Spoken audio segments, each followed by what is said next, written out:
traemos para ustedes una agrupación desde Francia llamada Bacchos, quienes hacen un rock experimental lleno de sonidos, percusiones y mucho rock and roll. Hola Circuito Fractal, ici Benoît du groupe Bacchos. Bacchos est né il y a 3 ans et demi, presque 4 ans. Quand j'étais petit, j'écoutais beaucoup de musique grâce à mon père qui était musicien et mélomane. On écoutait beaucoup du blues, Jimi Hendrix, Eric Clapton, les Beatles, on écoutait Sting, on écoutait beaucoup de musique.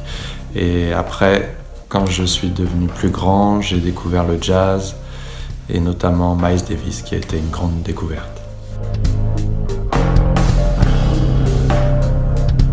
On a monté Bacchos après avoir travaillé sur une pièce de théâtre qui s'appelle Les Bacchantes.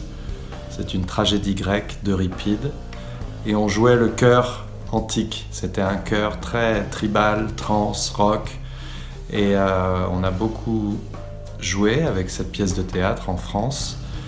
Et puis après on a décidé de continuer puisque ça marchait bien, le duo basse-batterie avec Martin, et on a commencé à travailler sur les nouveaux morceaux et c'est devenu Bacchos.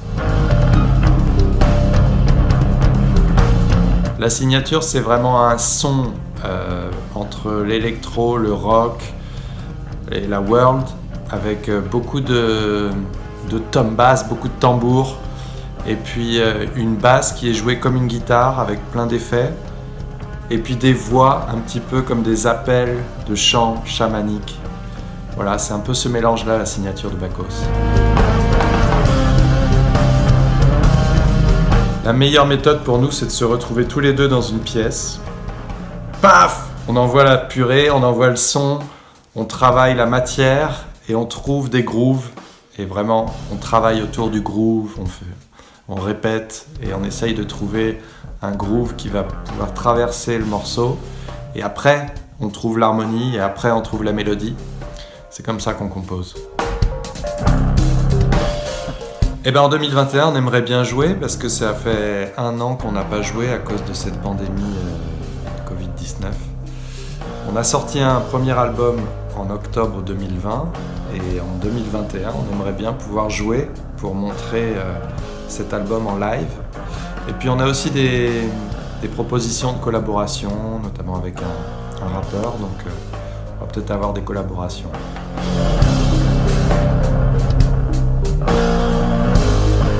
Et ce qu'on aimerait découvrir, c'est le groove sud-américain. Moi, j'adore cette musique. J'aimerais comprendre, par exemple, d'où vient la cumbia, comment c'est fabriqué, c'est quoi l'histoire, c'est pourquoi tel rythme, pourquoi tel tambour, pourquoi le son, l'influence des Indiens. Aller aux sources un petit peu de la musique traditionnelle sud-américaine. Ça nous intéresse beaucoup. Merci Benoît. Ciao.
Benoît.